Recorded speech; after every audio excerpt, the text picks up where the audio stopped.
eyección conservada. Vamos a tocar un tema ya. De fracción de eyección conservada. Sí. ¿Hicieron ayer? ¿Esa vieron la clase? ¿Ya? Se supone que yo continúo con la clase de insuficiencia cardíaca con fracción de eyección disminuida. Para entender la disminuida han tenido que haber comprendido cómo es una insuficiencia cardíaca con fracción de eyección conservada. Si es que no ha habido esa clase, un poco más difícil entender esta de acá. ¿Ya? Antes de todo, chicos, recuerden que ustedes van a rotar en los hospitales, ¿ya? Van a empezar a rotar. Y de hecho que los protocolos de manejo para lo que es el coronavirus, a ustedes sí les van a obligar, seguro como estudiantes, a que cumplan con todos los protocolos que están manejando los hospitales. Entonces, no se asusten,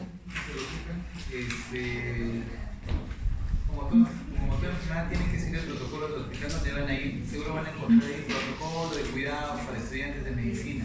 ¿Okay?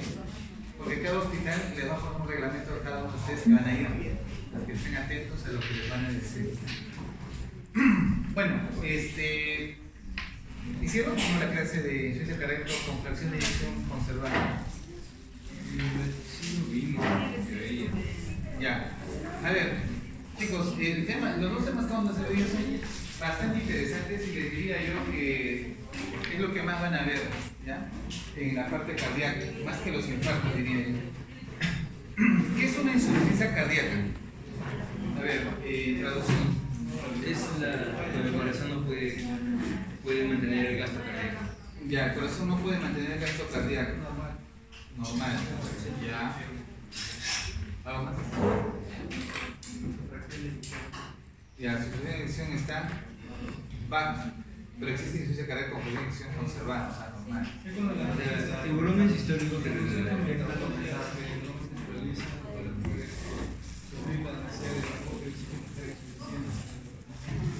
ya es insuficiente el aporte de oxígeno al organismo por problemas cardíacos. Una falla cardíaca. Ya. Bueno, la falla cardíaca va por ahí, insuficiencia cardíaca. Clínicamente, ¿cómo? A ver, ustedes están en emergencia, ¿qué es lo primero que dirían? Este paciente tiene insuficiencia cardíaca. Solamente con verlo, nada más. Están sentados ustedes, entran por la puerta y dicen, este paciente tiene insuficiencia cardíaca. Ya, su compañero dice disnea. ¿Quién más? edema de nivel. Edemas, ya. Angina de pecho, podría ser, pues, si está infartando. Para ustedes, la simbología debe ser práctica, ¿no? Cuando ustedes vean un paciente que viene con edemas y con disnea, ¿listo? Para ustedes ahí ya tienen aproximadamente captado un 70% de que ese paciente tiene que, ya, asocien eso, ¿ya? Disnea con edemas, ¿ok? Esos dos síntomas, perdón, un síntoma y un signo específico van a tener que ustedes evaluarlo.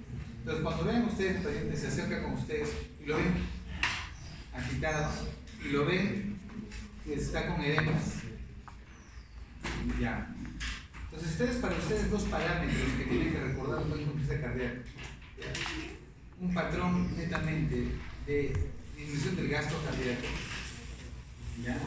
Que va a condicionar justamente la producción de edemas en miembros inferiores. Y la otra es la dificultad respiratoria, porque también va a tener probablemente edema agudo del pulmón o congestión pulmonar, ¿ya? Entonces, normalmente esa es la traducción casi diría del 70% de las insuficiencias cardíacas. Para ustedes, la insuficiencia cardíaca es un síndrome clínico complejo, ¿ya? No es tan sencillo darlo desde el punto de vista fisiopatológico, ¿ya? Que puede ser resultado de cualquier trastorno cardíaco. O sea, en pocas palabras, para que la insuficiencia cardíaca vendría a ser como la falla renal, digamos, o como la insuficiencia respiratoria. Un paciente que tiene tromboembolia pulmonar, ¿te hace insuficiencia respiratoria? Sí. Un paciente que tiene una insuficiencia cardíaca, ¿te hace insuficiencia respiratoria? También. Un paciente que tiene neumonía, ¿te hace insuficiencia respiratoria? lleva a tener una insuficiencia respiratoria. Exactamente lo mismo. La parte cardíaca puede ser tanto estructural o funcional, te lleva a una insuficiencia cardíaca. Hablamos estructural, ¿qué? Un ejemplo de alteración estructural del corazón. Dilatación de la Dilatación, ya. Hipertrofia, ya. Hipertensión, por ejemplo, ya. Un infarto, ya. Un infarto debe ser lo más agudo, ¿no? Que se muere protegido y el corazón deja de funcionar. Y funcional, o sea, funcional significa que tu corazón no lo han tocado, no le han hecho nada, pero está fallando. ¿Qué sería? Ya, arritmias. ¿Qué más? Bloqueos. Bueno, dentro de lo que es una arritmia. Entonces, las arritmias entran en la parte funcional, ¿ok? Y estructural, ustedes mismos. Entonces, en pocas palabras, la insuficiencia cardíaca es la traducción final de cualquiera de estas dos alteraciones, ¿ok? No es específicamente la enfermedad, sino es la consecuencia de que afecte la capacidad del ventrículo para llenarse o expulsar sangre, ¿ya? Entonces, para ustedes existen dos tipos de insuficiencia cardíaca, diastólica y sistólica, ¿ok? Porque yo puedo tener la capacidad del corazón que se llene de sangre, una muy buena capacidad diastólica, pero no tengo una buena capacidad sistólica. Ahora, yo puedo tener una muy buena capacidad sistólica, pero de repente algo está comprimiendo mi ventrículo que no permite que se llene adecuadamente y por tanto tengo una falla cardíaca diastólica. ¿Me hay que entender? Entonces, ¿cuándo pasaría eso? Un ejemplo, taponamiento cardíaco. Imagínense que el pericardio se está llenando de líquido, y está comprimiendo el corazón, y el corazón quiere expandirse y no puede. Por tanto, sería una falla cardíaca ¿de qué tipo? ¿Sistólico o diastólico? Diastólico. Entonces puede ser en ambos, tanto en el llenarse o en la expulsión, ¿ya? Entonces se hace más complejo la definición, o sea, no es solamente ejecutarla. Entonces puede ser estructural o funcional o puede ser por sistólico o diastólico, ¿ok? Se caracteriza por síntomas sentidos como disnea y fatiga y signos como los relacionados a la retención de líquidos. Entonces llegamos a la conclusión que semiológicamente hay dos polos que tienen que ustedes definir: la fatiga o signos de disnea y lo otro retención de líquidos, ¿ok? Para retención de líquidos tienen dos parámetros prácticos, ¿no? Edemas y crépitos, ¿listo? Para ustedes, edemas y crépitos, ¿ok? Es un paciente que tiene edemas y crépitos, es retención de líquidos. Y si hay disnea, puede ser netamente por la falla cardíaca, en este caso el gasto cardíaco que ustedes mencionaron. Entonces vamos a la parte de definición general, porque, para que quede claro. Memorícense esto, por favor. Los criterios de Framingham, eso sí, de memoria, porque esto es lo que les van a preguntar. A pesar que ya no es una clasificación antigua, pero es muy práctica en realidad. Entonces tienen criterios mayores y menores, ¿ya? Cuando hablan de criterios mayores significa que sí o sí tienen que estar presentes. Y menores podrían como que no podrían estar. Pero entre tantos menores como que te llevan al diagnóstico. En la parte respiratoria vamos a como criterio mayor a la disnea paroxística nocturna, edema agudo pulmonar y crepitantes pulmonares. Acá, doctor, pero si tiene crepitantes no sería edema agudo de pulmón. O sea, se supone que la traducción semiológica auscultatoria del edema agudo de pulmón deberían ser crépitos, ¿ok? Pero, oh sorpresa, muchas veces van a encontrarse pacientes que tienen edema agudo de pulmón, que tal es el grado de congestión que a veces no van a lograr escuchar los crépitos a esa magnitud, ¿listo? Y bueno, la parte de crepitantes a veces al inicio siempre en bases, no se olviden, ¿no? En la parte cardiovascular, un criterio mayor para insuficiencia cardíaca que tiene que ver cardiomegalia, ¿ya? Entonces, si ustedes hacen semiológicamente su percusión y ven que está el corazón crecido, ven que el choque de punta está más desplazado, etc. Su técnica semiológica que ustedes están desarrollando. Y bueno, dice el doctor, ¿para qué me mando? Mejor mando una radiografía, ¿no? Ya, a ver, hacen su índice cardiotorácico y dicen, sí, pues está más de 0.5, por tanto, hay cardiomegalia. Bueno, ya depende de la estrategia de cada uno de ustedes. Y galope, segundo, el tercer ruido, listo. Entonces, eso ya es la parte subjetiva. Por experiencia, no todos van a desarrollar esa capacidad de escuchar los sonidos, pero traten de esforzarse en hacerlo. La parte congestiva, esto sí. El otro signo de retención de líquidos, hemos visto, uno es crépitos pulmonares, segundo, líquidos, edemas, y tercero, irritación yugular. No se olviden, ¿ya?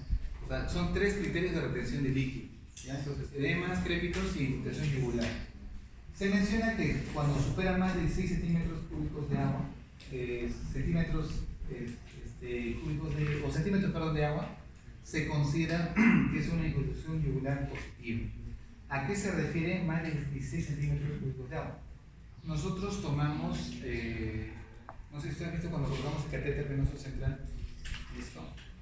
El catéter venoso central me permite poder definir más o menos cómo está la presión a nivel de la aurícula, más o menos, ¿no? A nivel de la cava superior. Entonces, cuando tú colocas el catéter, hacemos una que se llama la presión venosa central. ¿Listo?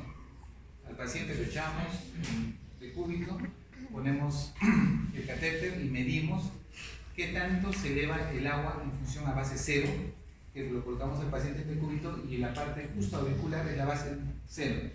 De ahí hay una reglita que numera hasta el número 30. Entonces, tú sueltas el agua y va bajando en una vía periférica, va bajando y se queda en 12. Y ahí se cocina. ¿Qué significa que es una presión normal? Las presiones normales venosas centrales van desde 10, digamos, hasta 12 o 8 a 12. Pero si supera el 16, a veces se queda en 20, 22 o 25, significa que el paciente está reteniendo líquidos. ¿Okay? Es una forma indirecta, por eso le pone acá presión yugular. Reflujo hepato yugular, ya conocen ese signo, ¿no? O sea, van a forzar el aumento de la precarga. ¿Y cómo? Comprimiendo el hígado.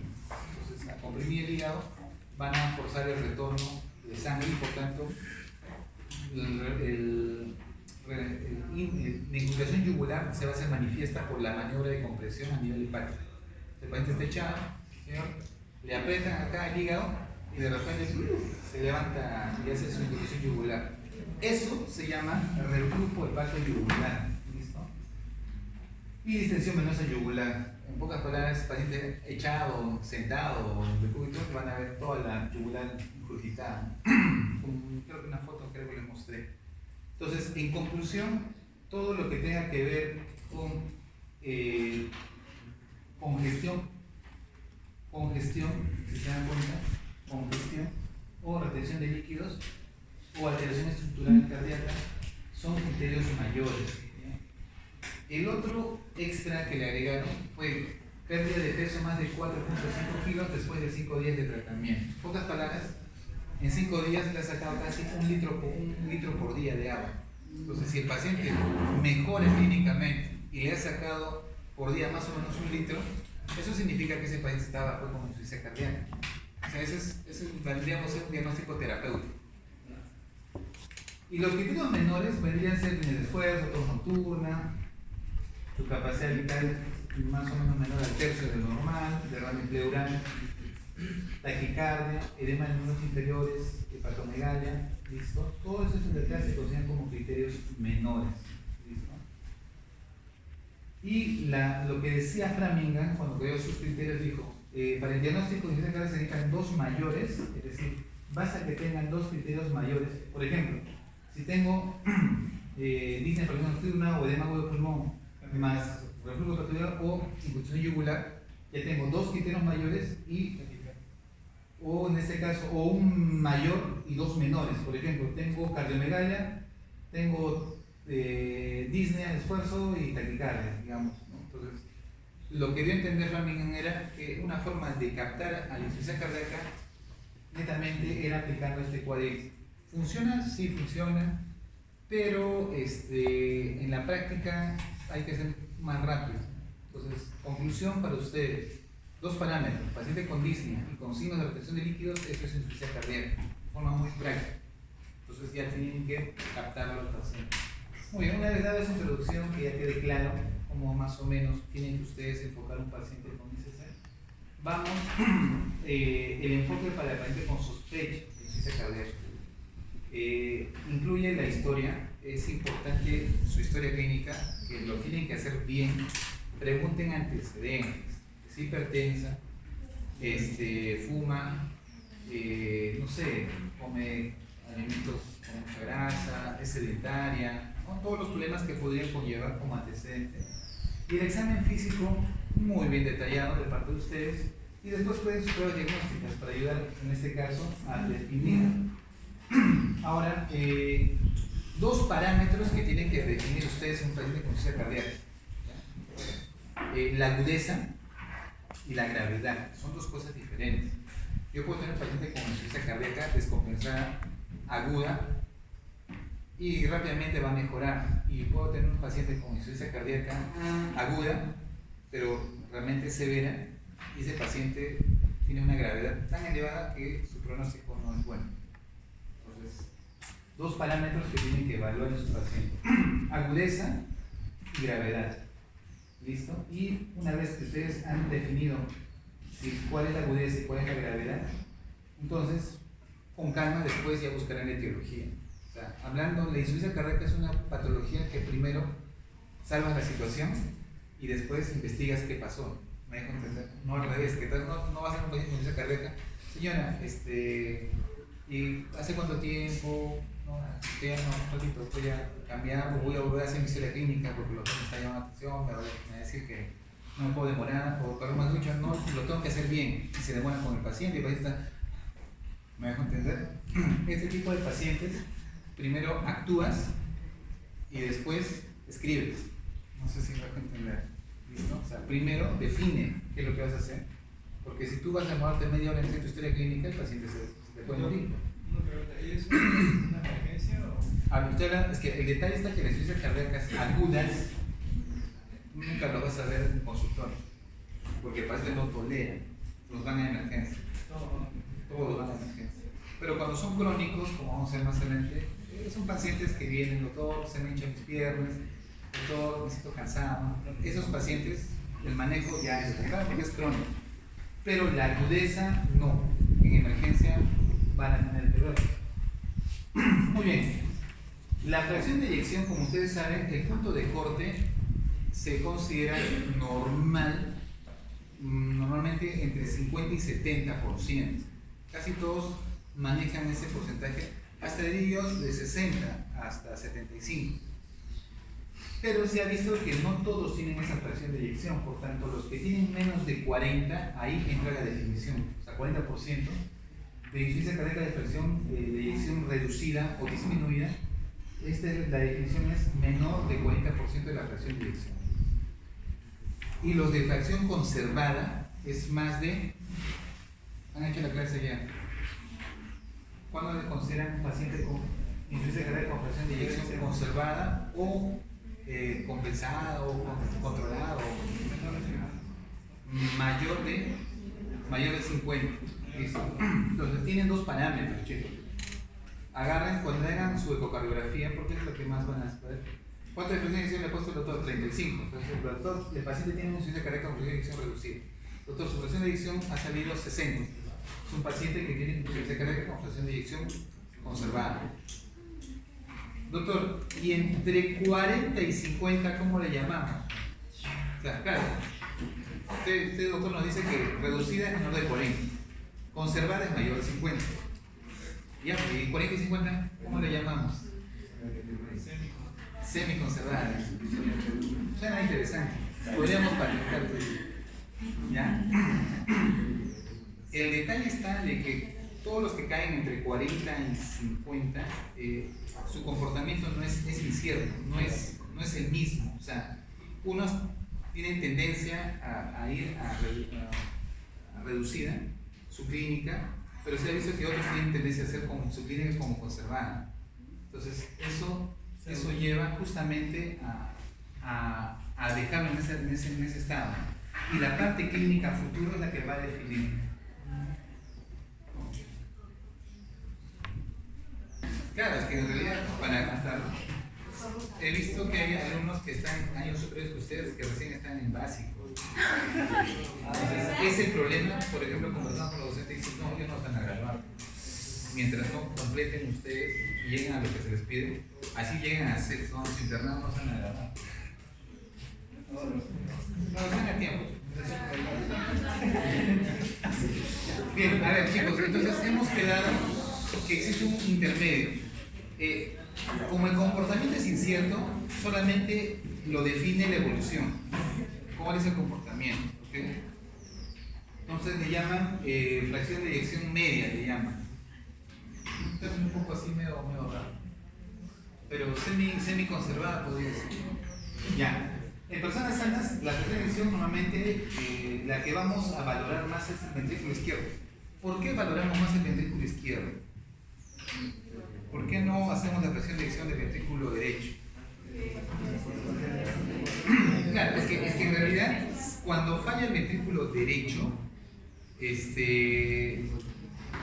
no es, inicialmente no es tan aparatoso la parte clínica, pero cuando falla el ventrículo izquierdo, realmente sí se manifiesta una clínica bien aparatosa, porque es la encargada de la distribución de la sangre en todo el sistema periférico. Entonces, ese es el detalle, ¿no? Y como es el que realmente nos da el gasto cardíaco valedero para la parte sistémica, es por eso que valoramos más el ventrículo izquierdo. Cada contracción oscila en varones 52-63% como valor normal, en mujeres 54-74%, pero más o menos por ese lado. ¿Ya? Un valor de 40% es suficiente para la clasificación de, o sea, en pocas palabras, el 40% abajo, ese es reducido. ¿Ya? Eso que quede bien claro. Y en Estados Unidos, más o menos, el 50% de las insuficiencias cardíacas son reducidas. O sea, de todos los pacientes con insuficiencia cardíaca, ¿cuántos son reducidas? 50%. ¿Y cuántos son conservadas? No. Acabamos de quedar que unos son conservados y otros son no definidos, ¿no? Intermedios o medios.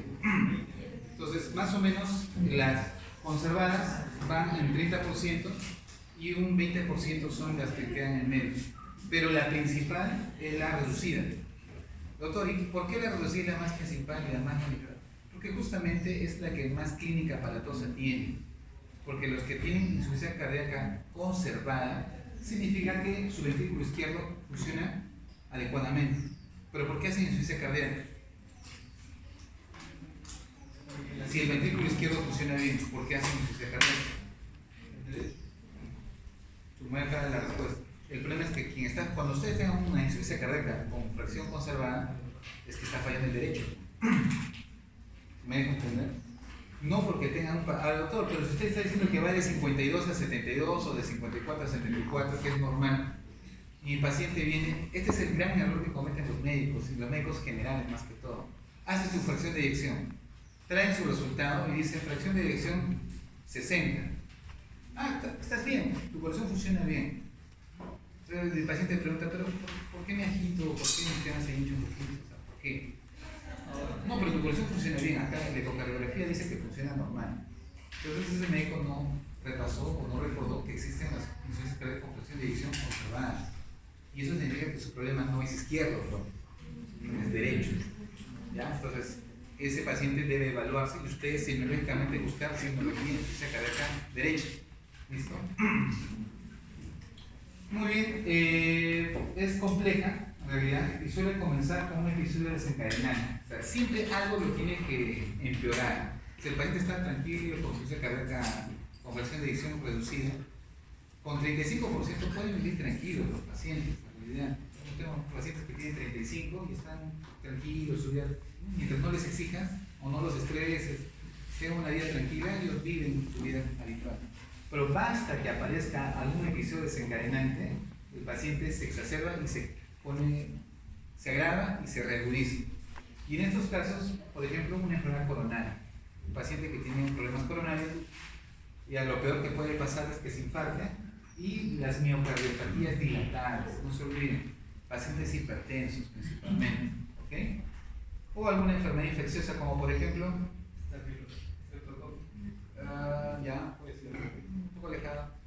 ¿Qué enfermedad parasitaria típica? Chagas. Acá no he visto mucho Chagas. En Arequipa, que es una zona muy endémica de Chagas, sí he visto un caso de una paciente que vino por vólvulo sigmoide, o sea, vino para operarle por volvulopatía. Cuando hicimos el estudio cardíaco para su riesgo quirúrgico, salió que tiene una cardiomegalia con signos de hipertrofia y dilatación ventricular. Entonces, preguntar qué extraño, ¿no? Que joven, teniendo 40 años, ha hecho un vólvulo. Con 40 años nadie se hace vólvulo y que tenga un problema cardíaco. Entonces, cuando hicieron el estudio de Trypanosoma cruzi, que en acordarse, salió positivo. Por eso siempre en semiología algo tiene que explicar, ¿no? O sea, por qué se le dilató el colon y por qué hizo cardiomegalia. O sea, algo tiene que explicar por qué tiene el colon. No es justamente porque como es endémico, existe la relación, ¿no? Megacolon, o los megacolónicos, los que tienen colon dilatado y que tienen problemas de crecimiento o cardiomegalias, en Arequipa, como es una endémica, Chagas. Algo así, o sea, en semiología no solamente depende de síntomas, depende de la epidemiología. O sea, si el paciente viene, doctor, yo vengo de Arequipa, he crecido allá, entonces, ¿no? O le dicen, no, yo vengo de la selva, y a eso se llaman orientales. Entonces, la parte epidemiológica, el número de personas con riesgo de insuficiencia cardíaca, perdemos como obesidad, eso lo recuerdo, diabetes mellitus e hipertensión. Estos son los 3 factores más grandes. Por eso es que, si usted le llega un paciente con insuficiencia cardíaca y dice, doctor, yo soy diabético, soy hipertenso, ese paciente, en realidad, levante los oídos y escuchen todo lo que les digan y de preferencia que se quede hospitalizado. Yo he visto pacientes a veces que les dan tratamiento cuando están reagudizados, dicen, no, ahorita mejor vete a tu casa y regresan a los días más complicados. Aumento debido al aumento debido al aumento de la esperanza de vida. Esto, a ver, les explico. Antiguamente los pacientes morían. ¿Cuánto era el tiempo de esperanza de vida de un peruano, más o menos? Hablamos del año 1940, 30. Un peruano normalmente promedio vivía hasta los 55 años, 60, según estadísticas. Entonces, ¿por qué morían así? Porque primero que no había sistemas de salud. Entonces, si a uno le da insuficiencia cardíaca, ¿qué decía? Se moría. Ya está. Entonces, tu estadística de tiempo de vida no hay. Y tus diagnósticos de enfermedades tampoco hay, porque se murió y no sabías por qué murió, que ya un certificado, ¿no? Paciente que murió y tal. Entonces, gracias a la esperanza de vida, que ahorita más o menos oscilamos entre los 76 años promedio, o sea, hemos ganado casi 20 años de vida, ¿no? Pero lo curioso es que hemos ganado 20 años de vida, pero ¿qué tipo de vida? O sea, yo te prolongo la vida, pero ¿cómo llegas a los 80 años? O llegas con oxígeno, tirado en la cama, ¿no? Pero te he llevado a que tu tiempo de vida sea más alto. Es lograr el objetivo, ¿me dejo entender? Entonces, esa estadística, cuando ustedes vean en las poblaciones y le dicen que el tiempo de vida de nuestro país ha aumentado, eso es relativo, porque lo que ustedes tienen que valorar es cómo llegan a esa edad, calidad de vida. Y se van a dar cuenta que en Perú hemos aumentado pero la calidad de vida no es nada buena. Tanto así que cuando vayan ustedes ahora a rotar a los hospitales, cuenten de todos los pacientes que están en hospitalización, cuántos tienen más de 65 años. Y se dan cuenta que casi el 80% son pacientes geriátricos. ¿Ya? Casi todos son geriátricos. ¿Y por qué pasa eso? Porque nuestro sistema prolonga la vida de los pacientes, más no les da calidad. ¿Listo? Entonces, como hemos prolongado la insuficiencia cardíaca, antes se morían, pero ahora les salvamos la vida, entonces ya se ven manifestaciones crónicas de insuficiencia cardíaca o regularizaciones. Es por eso que eso ha aumentado la incidencia. El riesgo de insuficiencia cardíaca aumenta con la edad, siendo del 20% entre la población mayores de 40 años. ¿Ya? Entonces, todos los que pasen de 40 años para arriba, su riesgo de insuficiencia cardíaca aumenta en un 20%. ¿Ya? Entonces, la edad tiene un papel muy importante. A ver, ¿qué lo causa? ¿Qué normalmente origina una insuficiencia cardíaca de presión de eyección reducida? Obviamente por enfermedades coronarias. ¿Ya? ¿Por qué coronarias? Porque justamente para que tú tengas fracción de eyección reducida, tú necesitas lesionar el ventrículo. O sea, tienes que de algún modo lesionarlo. ¿Cómo lo vas a lesionar? Tienes 2 mecanismos. O lo dilatas crónicamente o lo infartas. se pueden dar. Y si lo vas a infartar, vas a lesionar y vas a hacer que muera tejido muscular, por lo tanto ya no hay ventrículo que funcione. Y lo otro es que lo dilates y le quites la capacidad de sístole. ¿Listo? Entonces, la principal causa es enfermedades coronarias. ¿Ya?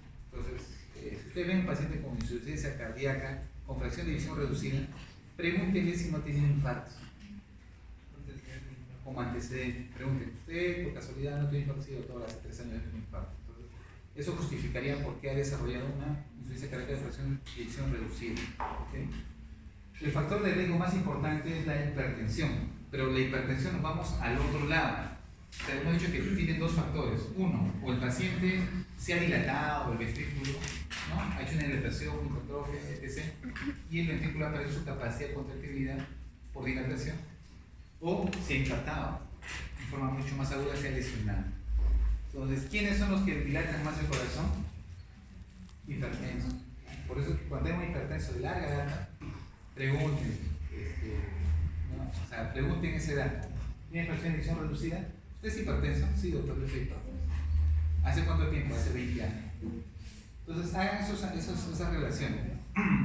Entonces, no se olviden, dos factores, enfermedad coronaria y factores de riesgo como hipertensión.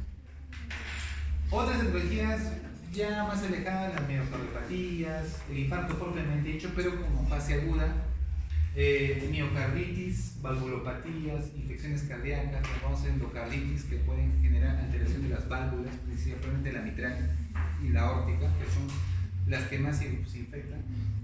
Y las causas extracardíacas son disfunción tiroidea, enfermedades sistémicas. ¿Por qué le ponen disfunción tiroidea?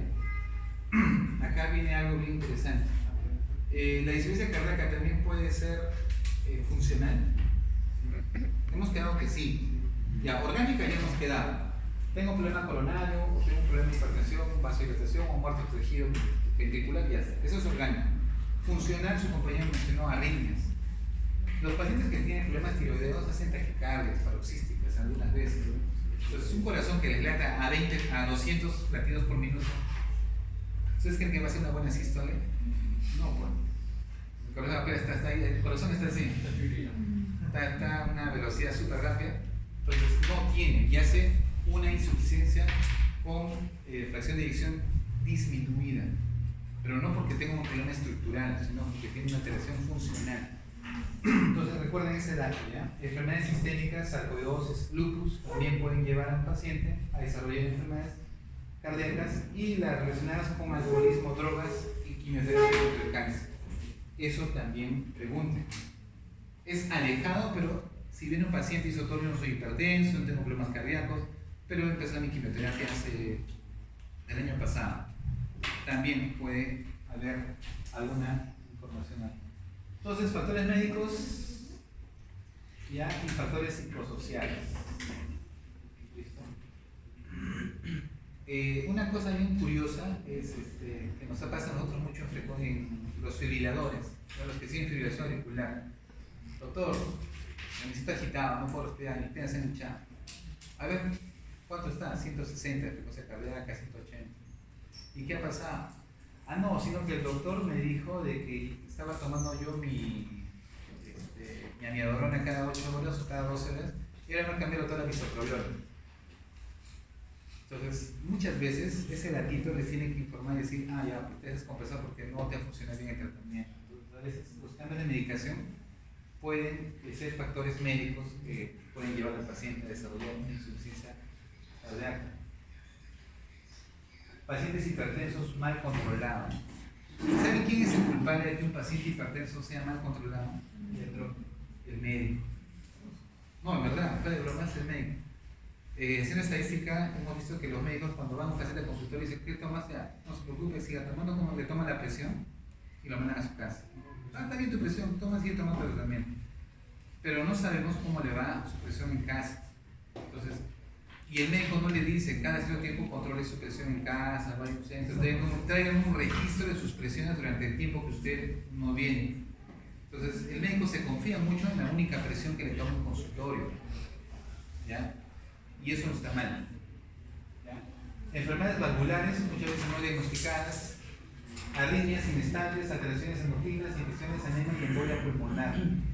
Y factores psicosociales, restricción de sólidos, restricción de líquidos, medicamentos, control de peso corporal, que son factores psicosociales que tenemos que enseñar y ver, ¿no? Dentro de la fisiopatología creo que ya quedó más claro, netamente injuria miocárdica primaria, es decir, efectos miocárdicos secundarios, hormonales y endotelio principalmente. Y de acá, netamente, sucede algo interesante. Cuando un paciente hace insuficiencia cardíaca, ¿qué mecanismos de compensación se van a dar?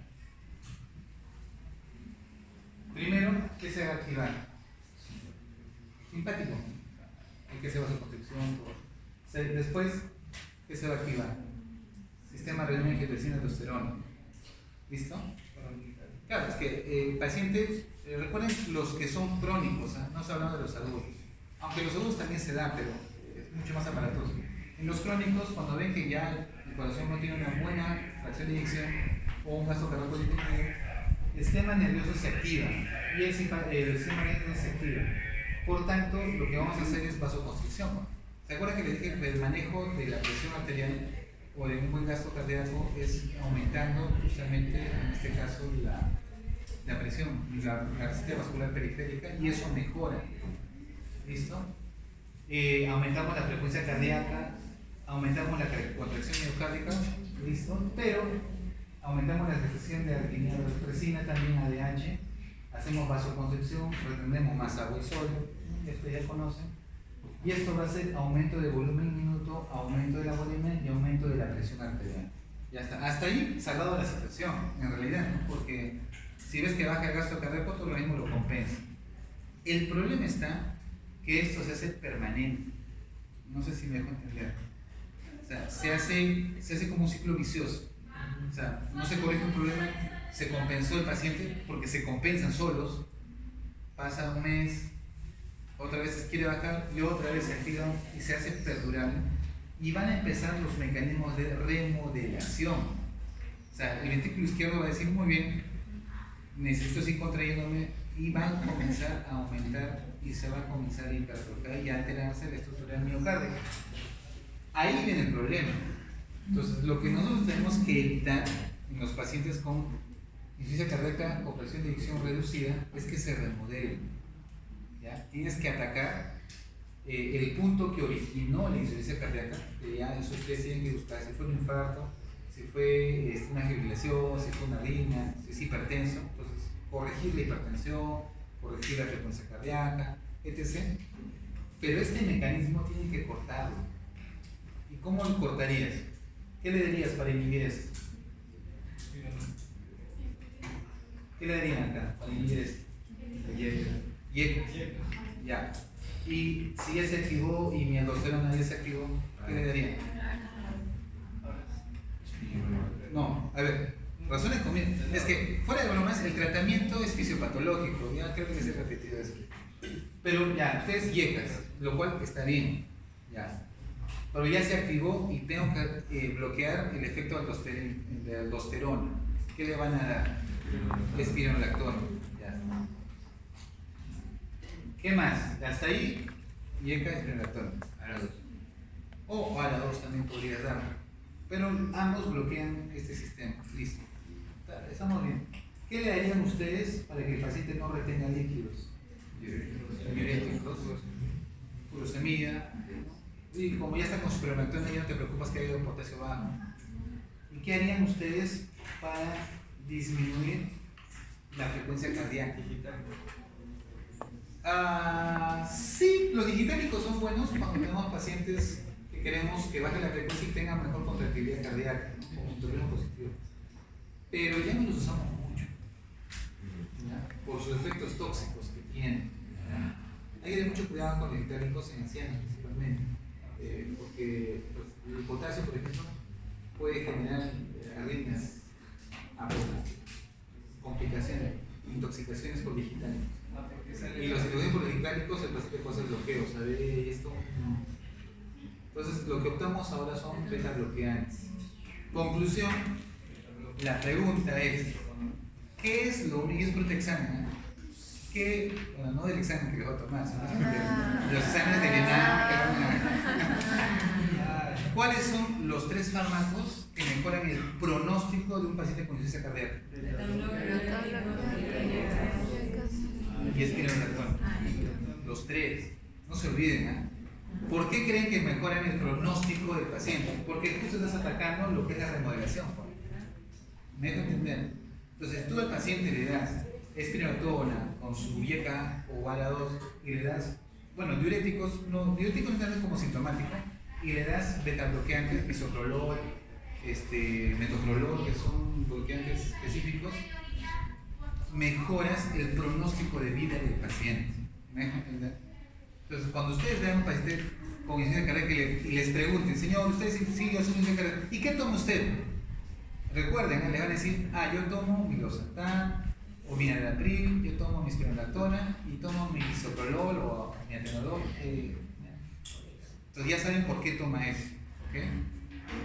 Muy bien. Entonces, los efectos miocáricos secundarios que tenemos que evitar es la remodelación, cambios contráctiles, la hipertrofia, chicos, y la apoptosis. El problema está que muchas veces por la vasoconstricción que se genera, los problemas coronarios que podría generar, se va a generar efectos de muerte celular miocárdica, y eso hay que evitarlo. ¿Listo? Regulación de toxinas, fibrosis, que hay que evitarla, producción de óxido nítrico o radicales libres que también van a lesionar, y cambios electrofisiológicos que se van a aumentar. Neuromorales, tenemos que bajar la actividad del sistema simpático, renina, angiotensina, valores de metalina, PNA y PNB, que hasta cierto punto, chicos, eso los usamos nosotros como predictores diagnósticos cuando nos solicitamos, ¿no? Pero básese más en la semiología. No siempre van a tener estos predictores.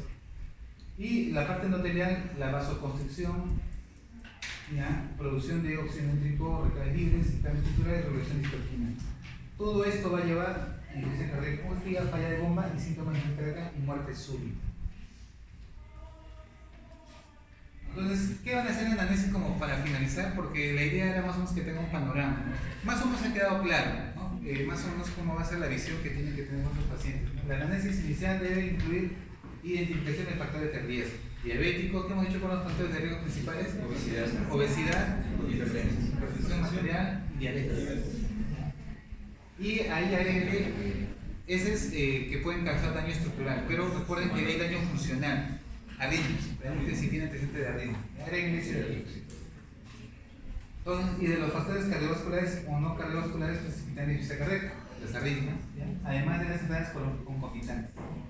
Los antecedentes familiares de muerte súbita cardíaca es importante. Justo hemos tenido un paciente que ha muerto ahora que tenía 55 años. Entonces su hermana viene y nos contó que el abuelo murió a los 55 años, más o menos. El papá el padre de ellos murió a los 56 años. Y oh sorpresa, el hijo murió a los 55. Entonces no es casualidad porque los tres fueron vulnerables. Entonces nosotros solicitamos a la familia poderlos mandar a hacer una necropsia para hacer el estudio del corazón, pues, ¿no? Algo debe haber. La familia no quiso. Dijo, no queremos que lo hagan. Entonces, claro, o sea, te dejan incertidumbre porque tú como médico tienes la curiosidad de saber qué pasó, ¿no? O sea, qué sucedió. Pero la ley ampara a la familia. La ley ampara a la familia, pues si la familia no quiere, no lo puedes obligar, ¿no? Ya. Pero antiguamente sí teníamos esa facultad. Los estudiantes de medicina, los médicos, en los hospitales existía lo que era el mortuorio, la morgue, en la cual cuando había un diagnóstico de un paciente, todos los que habían participado, cardiólogos, internistas, patólogos, radiólogos, todos íbamos a la... Me acuerdo muy bien porque cuando era estudiante nos decían, ¿quieres ir? Vamos. Todos sacaban, el patólogo sacaba el corazón, hacíamos yo, y al final descubríamos la causa. Y el que era notopatológico y hacía inmunoquímica agarraba diciendo, algo más debe tener, y hacía todo el estudio inmunológicos también, y al final sabías el diagnóstico. O sea, lo hemos podido tener toda una semana, 2 semanas, no se mejoraba, murió. ¿Qué pasó? Siempre queda la duda. Entonces, eso se hacía. ¿Por qué? Porque antiguamente las familias cuando ingresaban, firmaban un documento que decía que se autorizaba que se haga la necrosis en caso había, ¿no?, desde el ingreso. Y todo paciente que entraba al hospital entraba, ¿no? Si nosotros queríamos, le metíamos a hacer estudio. Pero eso ya cambió.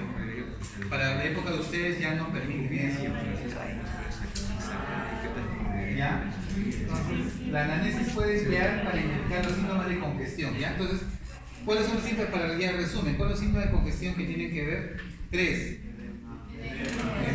Crépitos, edema y ya no se olviden, esos 3, tienen esos 3, ya tienen el diagnóstico. La evaluación de los medicamentos del paciente puede indicar los tratamientos que podrían empeorar la insuficiencia cardíaca. Por ejemplo, yo tengo un paciente que tiene insuficiencia cardíaca, probablemente está tomando su bisoprolol y de repente inició el médico, le escucha que tiene sibilancias, ¿ya? Silba, su pecho está silbando. Entonces le dice el médico muy así emocionado, su primer paciente que ve después de haber terminado la carrera, dice ya, la silla del médico, no la mi sello. Le escucha y dice, ¿está silbando? No, tú estás iniciando un polvo asmático. Le deja inhaladores. ¿Ya? Pero por ahí no le preguntó por casualidad si alguna vez había tomado tratamientos para el corazón. Entonces le da y el paciente comienza a empeorar. ¿Por qué? Porque comienza a hacer taquicardia, porque los métodos pueden producir taquicardia, no salbutamol, y a veces se complica. Entonces, ahí entra justamente, el paciente puede identificar los tratamientos que podrían empeorar. Entonces, este paciente estaba silbando porque estaba empezando a hacer problemas con congestión pulmonar. No siempre debutan específicamente con crépitos. Hay casos excepcionales que hay sibilancias, y ahí entra la definición de asma cardiogénico. ¿Ya? Asimismo, se pueden identificar factores que podrían afectar el pronóstico, como la caquexia cardíaca, es decir, en la ecocardiografía se ve el grosor de la pared. Y cuando llaman caquexia cardíaca es porque realmente la pared muscular del ventrículo es tan delgada que ya no hay más. ¿Qué más puedes hacer si el corazón ya no tiene músculo? O sea, ¿qué más le puedes exigir a ese corazón? Normalmente eso llegan a tener los pacientes con estadio D. ¿Ya? En cardiología manejamos el famoso clase funcional, los MIJA, se van a acordar, clase funcional 1, 2, 3 y 4, y manejamos los estadios A, B, C, D. Entonces, para curiosidad ustedes averigüen a qué se refiere estadios A, B, C, D y a qué se refiere clase funcional 1, 2, 3, 4. Son cosas diferentes, ¿ya? Pero semiológicamente importantes. ¿Ya? Muy bien, arritmias, palpitaciones, trastornos respiratorios del sueño, ya pueden empeorar. Apnea del sueño, nuevamente. ¿Ya? Examen físico debe comenzar con la evaluación cuidadosa de los signos vitales. Ahí está. Ese es el primer error que cometen los médicos. Señor, ¿qué tal? Pero después que lo han examinado todo, por casualidad vamos a ver cuánto tiene de presión arterial. O sea, se han demorado media hora en hacer la historia clínica y el paciente está hipotenso, chocando. Entonces, lo primero que tienen que hacer es medir las funciones signos vitales. Lo primero, o sea, es como decir, llega el paciente, están tomando la presión, dejen si quieren termómetro, saturómetro, lo que quieran, mientras van conversando ya van recibiendo la información. ¿Okay? Y posteriormente confirmar la presencia de congestión. ¿Ya? Entonces, toman funciones vitales, presión arterial, frecuencia cardíaca, frecuencia respiratoria, buscan signos de congestión y evaluar si hay alteración justamente de volumen minuto de gasto cardíaco. Y exámenes complementarios, la presencia de biomarcadores, el famoso péptido, natriuréticos, dentro de los límites normales, eso sí, si usted es un péptido natriurético auricular, si sale normal, escuchen bien eso, es un paciente, en un paciente no tratado descarta la insuficiencia cardíaca. ¿Listo? Ese dato que quede claro. A ver, el péptido natriurético ya dentro de límites normales, o sea, sale normal. En un paciente no tratado, o sea, en pocas palabras, un paciente que viene por primera vez, ¿ya? Tú le tomas su péptido natriurético auricular y sale alto, este paciente podría ser un cardíaco. Pero si te sale normal, ¿listo? Descarta. ¿Ok? Entonces, recuerden ese dato, ¿no? ¿Por qué les hablo de eso? Porque ese es un marcador que pedimos, ¿no? Usted tiene un atributo auricular. Pregunten, chicos, hasta ahí. ¿Quedó claro más o menos? Bueno, vamos a la otra, que es shock.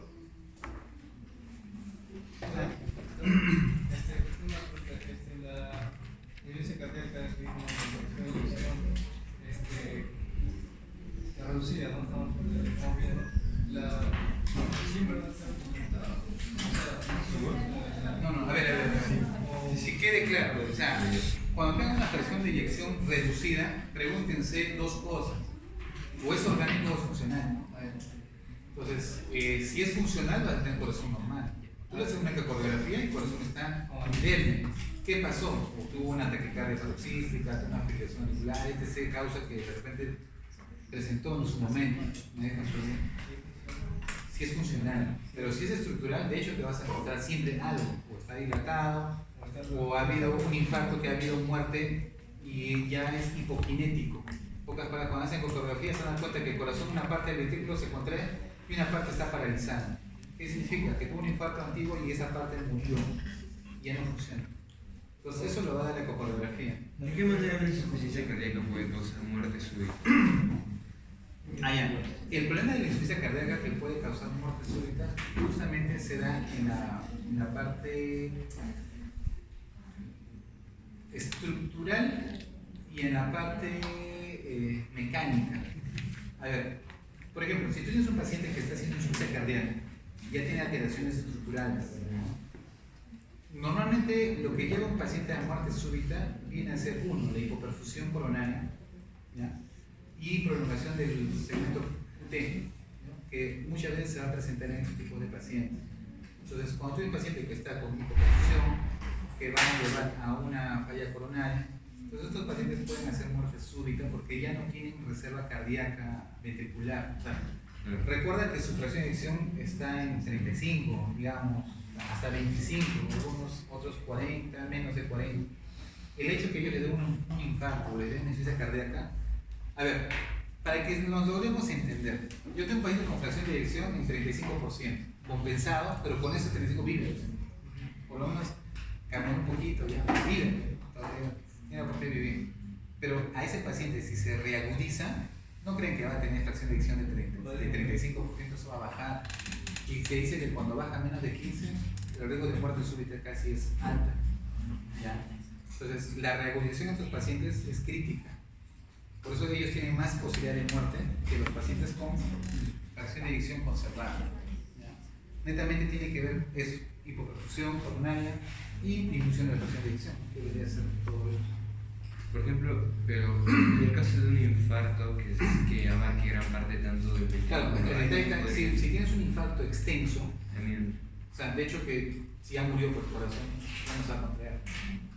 O sea, en forma muy súbita estás llevando una presión de eyección que podría estar 60% al comienzo del infarto y en 1 o 2 horas si es total, si es un infarto ST elevado, no tratado, puede llegar a la presión de eyección 15 en 2 horas y muere el paciente. Es lo que les pasa, por eso que en los infartos masivos el paciente se muere. Está ahí conversando contigo y es lo que le pasa, por ejemplo, a los futbolistas.